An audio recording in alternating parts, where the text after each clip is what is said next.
officers. Please stand for the Pledge of Allegiance.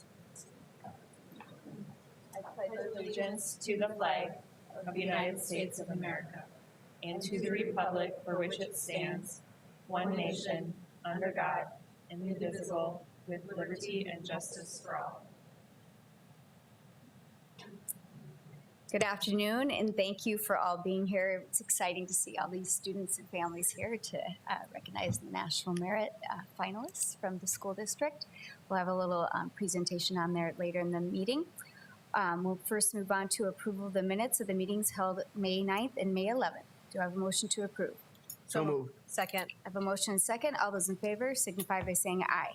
Aye. Opposed, same sign. That motion carries. We have one person wishing to address the board on a non-agenda item. Chad Bishop will approach after I read the rules. The board sets aside a portion of each meeting agenda to hear from community members on items of general interest or concern. Comments are limited to 5 minutes. There's not more than 3 people, so you get the full 5 minutes. When you are called to the podium, please identify yourself and your address and the organization you represent for the record of the meeting. If you have any visual aids or handouts, please see a member of our team for approval prior. The board does not take comments during this time on any personnel matters, and all meeting attendees are expected to treat others with respect and civility. The board will not respond to individual comments, and staff may be requested to follow up as needed following the meeting. Thank you for coming tonight, and Chad, if you will please introduce yourself. Thank you.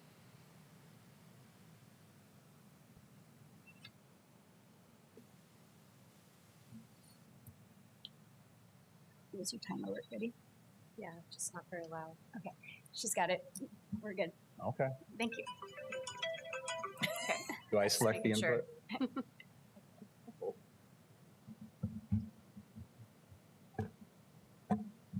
Someday I'm gonna learn how.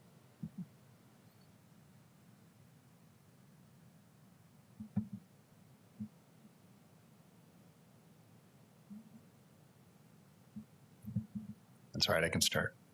Good evening, my name is Chad Bishop. I live at 7405 South Valencia Drive here in Sioux Falls. In multiple previous public input statements to this body, requests have been made to have this board, through its membership in the Associated School Boards of South Dakota, disassociate itself from the National School Boards Association by exercising its vote, and if necessary, the withholding of its dues, especially if they're paid with taxpayer funds. These requests have been made specifically in response to the NSBA's letter to the President of the United States on September 29th of last year, where it was suggested that the parents attending school board meetings be pursued by the federal executive in the same manner as the domestic terrorists. In response to my related statement on April 25th, I understood Mrs. Mickelson to say the person who wrote that letter has been fired. Speaking of then interim CEO and executive director, Mr. Chip Slavin. The implication being that this was the judgment of a single person at fault and not reflecting on the body at large. However, in the official report published by the NSBA entitled Final Report on the Events Surrounding the National School Board Association September 29th, 2021 letter to the President, published just this week, it is documented that not only did multiple staff members participate in the drafting of this letter, but that the 4 officers were also allowed to review and provide input prior to its being sent, as documented in Section B of the executive summary. In this document, we also find Mr. Slavin's original draft. In Mr. Slavin's original draft, he was asking that the Army, National Guard, and its military police be deployed to school board meetings. Imagine the state of mind of this person and the people who supported him. Did they imagine they'd show up with AR-15s and intimidate people like me who would come to speak? I think these revelations cast an even longer and darker shadow over this organization and reflect very poorly upon the board who selected these officers. It is my understanding that many of them have quit, hopefully in shame. They deserve the shame. It is my request that this body move, through its membership in the Associated School Boards of South Dakota, to disassociate from the National School Boards Association, withholding its dues if taxpayer funded. It wasn't a lone wolf. It wasn't one person. They don't deserve your support. They don't deserve our tax money. Thank you for your time. Thank you, Chad. We'll move on to the approval of the agenda. Do I have a motion to approve? So moved. Second. I have a motion second. All those in favor signify by saying aye. Aye. Opposed, same sign. That the agenda is approved. On to the good news report, Deanne.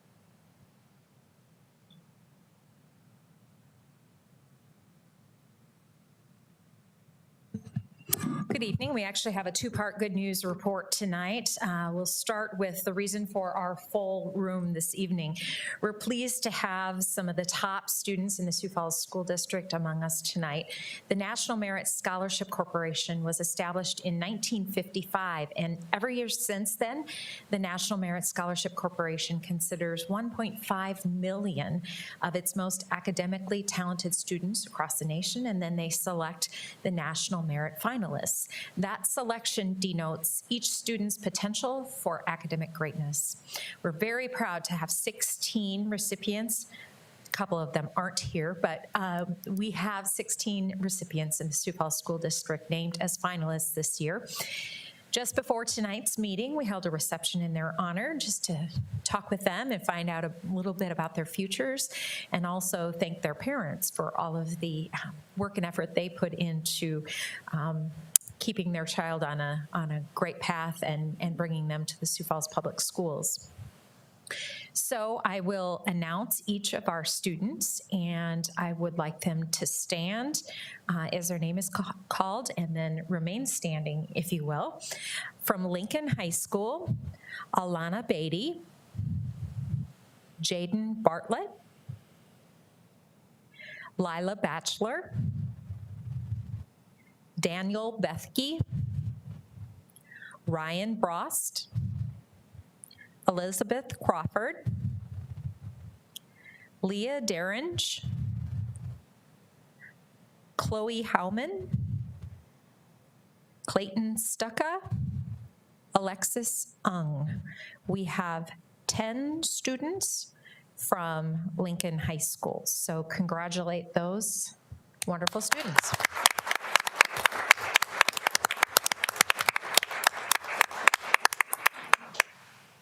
Our students from, go ahead and sit down, Lincoln. Our students from Roosevelt High School, two of which weren't able to be with us unless one of them or two of them slipped in and I missed it.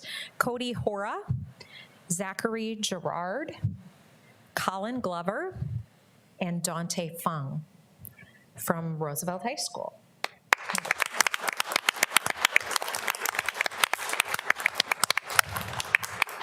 And from Washington High School, Noah Morgans, I'm told he was out sick today, so bummer on that. And then Davis Schaefer from Washington High School as well.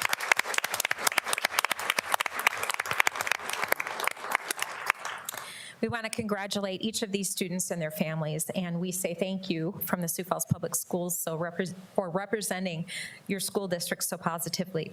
We wish you the very best as you continue to pursue your academic future, and we hope that when it's time, we know, asked a couple of questions, we know a number of you are headed off to other places, but we hope when that itch happens that Sioux Falls, you feel like Sioux Falls was a really great place to grow up, that perhaps you come back here and consider this to be a great place to set your roots and perhaps raise your family as well. So we thank you very much for that.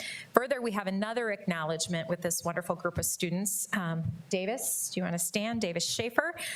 We were told about a week or two ago that Davis has been named as a U.S. Presidential Scholar. It's one of the nation's highest honors for high school students, and it speaks volumes about his educational and abilities. And Davis has 4 older brothers, is that right? One of which is here and is or was here. He is out in the lobby now. They were vying for who maybe had the upper hand. But so congratulations to Davis on his significant accomplishment. And also Davis, along with the student recognition, that he was able to honor a teacher, and he selected Mrs. Megan Woundedhead, the English teacher at Washington High School, and was nominated by Davis for her commitment in helping him along the way. So congratulations to Davis.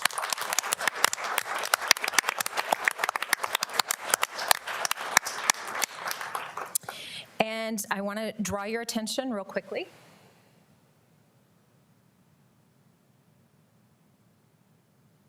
to the video board. You may have noticed it when you pulled in the parking lot tonight. We have a brand new addition among the Sioux Falls School District. We have 10 lunch trucks that take food from our central kitchen out to our elementary sites. They are on the road for miles and miles every single day. And they had a very tired old look. The trucks were white and had a single apple on them with no real identifiable characteristics of the Sioux Falls School District. And since we went through a branding and change with our website and really wanted to define who we are as a Sioux Falls School District, we were able to work with a local artist to develop an image or images that you will see on these trucks, very colorful. You will notice fruit and vegetable characters, the trees being broccoli. You can see the falls made out of milk. And the other side of the truck has houses made out of bread, and just a fun look at our child nutrition services. And those folks do such a great job in providing meals to our schools, to our students every single day. And it's really a pleasure to be able to see this colorful artwork now representing the Sioux Falls School District as well. And the truck is parked off to the south side of the building. So if you did not notice it when you came in, take a look at it and just take a look at all of the Sioux Falls-based features that are on it. With Levitt at the Falls there's a concert going on with an avocado, and everybody loves an avocado. And we also plan to use the fruit and vegetable characters in other ways to promote our lunch services as well. So really excited to have that addition to the Sioux Falls School District. And they really are a business, and every business needs advertising. And so this is a great opportunity for our community to recognize that we take school meals very seriously and that we want the best for our kids. And so we're excited to get these on the road. We have 5 that will be done in the next few weeks, and then we will do 5 additional trucks in the next fiscal year. So, and with that, that is the good news report. Well, I just would like to add, first of all, students and families, thank you so much for being here. And I had one parent comment that sometimes we don't recognize students for their academic achievement enough, and I would agree. And so please know that we are very, very thankful that you do represent our school district. You are the top, tiny percent in the country of doing this, and I just am very thankful that you chose the Sioux Falls School District to be your educational journey, and that you will maybe come back to Sioux Falls someday after you've reached what you've decided to do with your education and come back. With that, our school report tonight is on world language. If you'd like to stay for that, you are more than welcome to come, but your students and family are free to go. You don't have to stay for the entire school board meeting, and we won't be offended if you leave. So thank you very much for coming.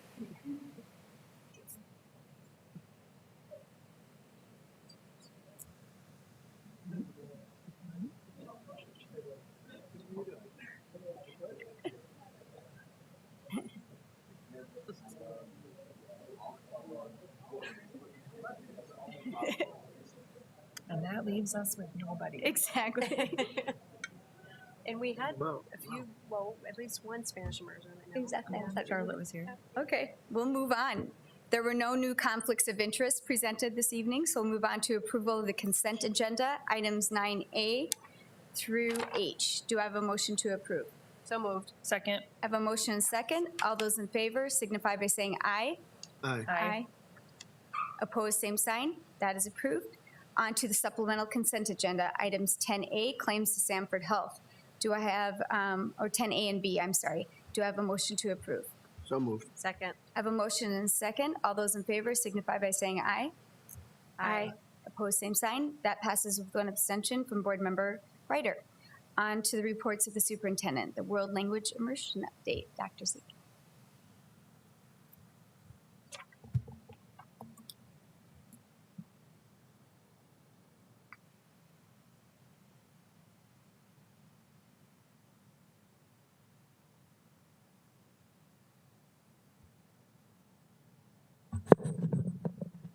Well, good evening. Such a small group now to present to. I was a little nervous that I would have national merit finalists behind me and they'd critique me, but Well, and I thought I'd let them go early so you didn't feel bad if they left while you started speaking too. So- they probably wanted me No to, less important is your report. they probably wanted me to speak in Spanish. Well, good evening. My name is Kirk Seek, Director of Federal Programs and World Language Immersion, and I'm here to present the K-12 Spanish Immersion Program Board Report. The purpose of this report is to provide an overview of the Spanish immersion programs that we have in the district. And just a brief history, which many of you are aware of, but for those watching in the television audience, this program began with a study in 2006 and 2007. And it was a broad-based committee of 28 members. And they really went through the ins and outs of programs across the country and decided on the benefits, which include knowing a second language improves overall school performance, communication skills are improved, and we've got a global society that continues to change in a global economy. Knowing a second language is very advantageous in the workforce, and I'll talk more about that with the seal of biliteracy at the end. And like this old dog, it's hard to learn new tricks, especially when it comes to Spanish language. So we know the importance of starting them out. Those young kids absorb that Spanish language so quickly, and when they start in kindergarten, that's very beneficial. Here's our timeline on growing and evolving. Again, starting in 2006, the committee was developed. It goes through into our first class at Rosa Parks, the expansion into Robert Frost, and then our first class begins in middle school in 2014. Then we built a building for Spanish immersion in the elementary at Sonia Sotomayor. And then they entered high school in 2017. And last year we celebrated our first group of Spanish immersion graduates. This year will be our second. We're still excited after year number 2 of graduates.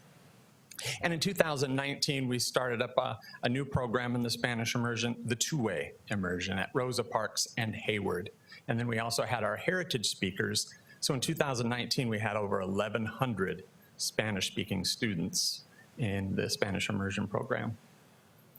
The mission is to successfully educate students to develop their biliteracy and foster global competency.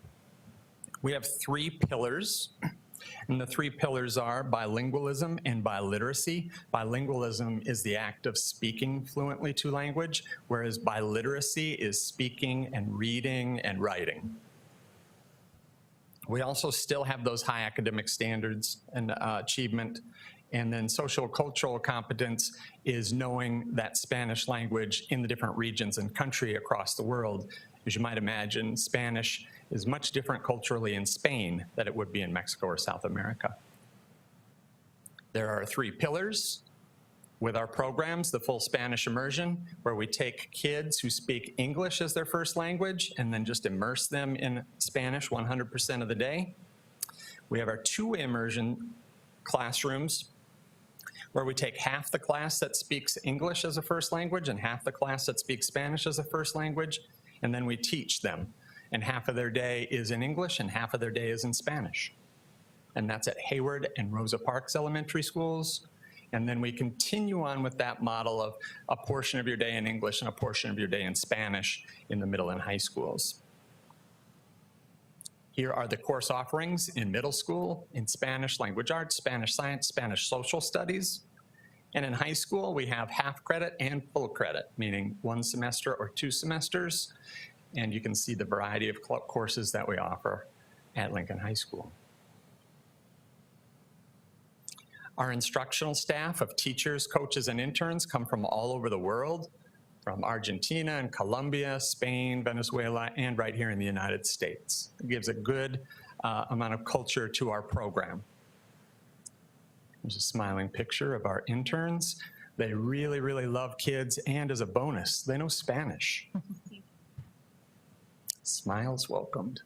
Parent Advocates for Spanish Immersion, otherwise known as PASI, is an organization of parents that supports the Spanish Immersion program in 2 ways. They fund interns, and they donate money for grants for teachers to help supplement the program. We also have a World Language Advisory Committee that is a sounding board for the district. We usually start those meetings off with an overview from all of the principals, and then the district level administrators provide the district level efforts. And then we're also right now sharing ideas about how to make that connection between school to home and promote that connection in the Spanish immersion programs. And then we end, so nice, we have a couple of Spanish immersion high school students that will share their perspectives. When we look to monitor the program, we give some assessments. We give integrated performance assessments. We also give the STAMP, which is a measurement of their proficiency. We give that in 2nd grade and 5th grade and 8th grade, and then after Spanish language and culture in high school. And we also have the AP exam for Spanish. Now we can use these assessments to identify students who would then receive a seal of biliteracy. And this is either earned through the STAMP or the AP exam. And then you also must have the English requirement because it's biliteracy. We need to know that you're proficient in English as well, even though you probably spoke English as your first language. Maybe. We also have Spanish as first language. So you can earn 2 designations, functional fluency and working fluency. And to earn a functional certificate seal, you would need a 5 or higher in the STAMP, or a 3 or higher in the AP, and then also must have successfully completed your 8th grade ELA class. And the same for working fluency, except it's a 7, it's a 5, and then you have to complete the 11th grade. Now, some folks that we talk to say, I scored a 5 or higher on my STAMP. Which one will I receive, the functional or working fluency? And especially in the 8th grade, you can only receive the functional fluency because you haven't yet successfully completed the 11th grade. So you'll get that opportunity, you just have to wait a little bit. Our global seals of biliteracy that were awarded last year, or as I would say, earned, Spanish had 151 functional and 23 working. And then we had some functionals only in Latin and German as well. This was data from last year because the AP results haven't come in for this summer. They come in the summer from the tests that were given in the spring.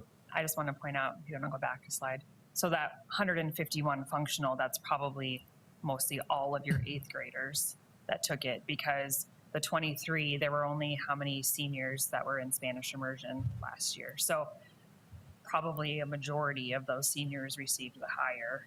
That's right, and then this number would include also, because of the Latin and the German, anybody who took the AP Spanish that wasn't even in the Spanish immersion but can show biliteracy. So, good point, thank you.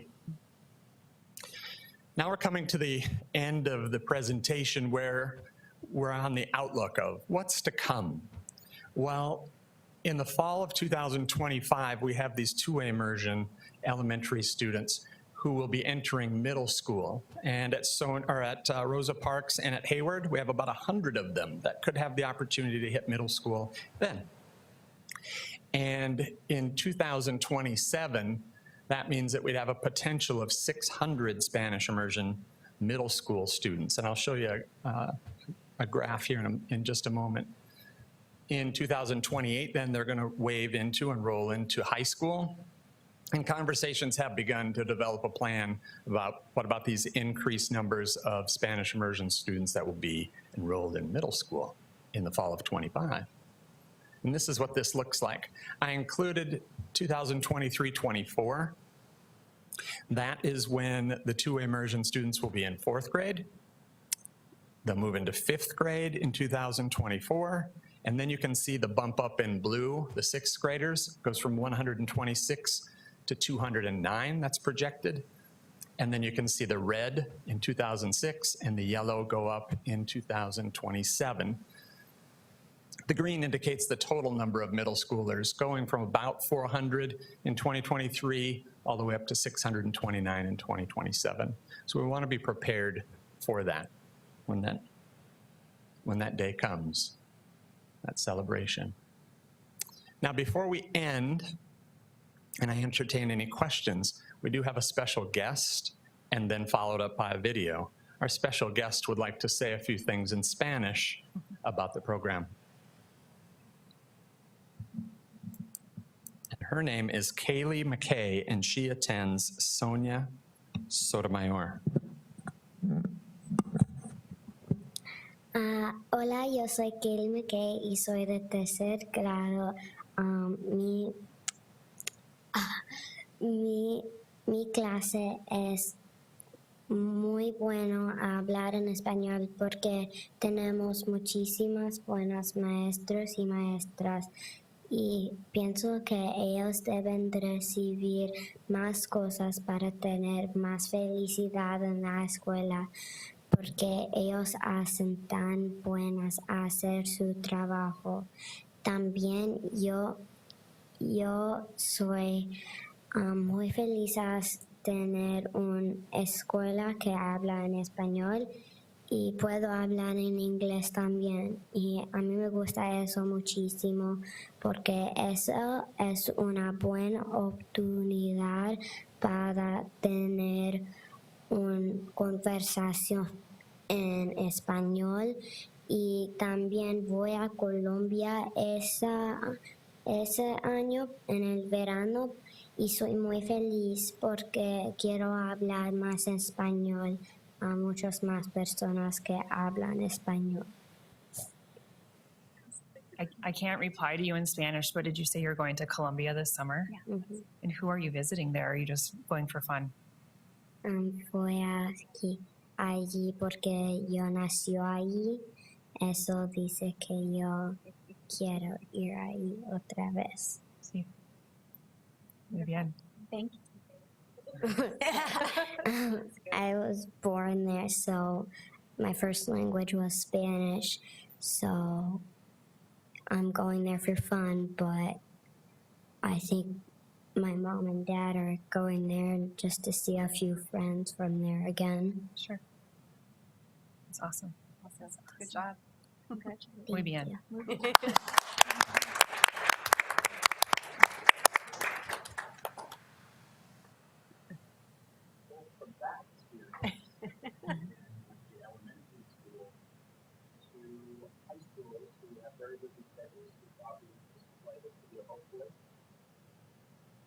programa se ha abierto muchas puertas que no hubieran existido si no pudiera ir en este programa.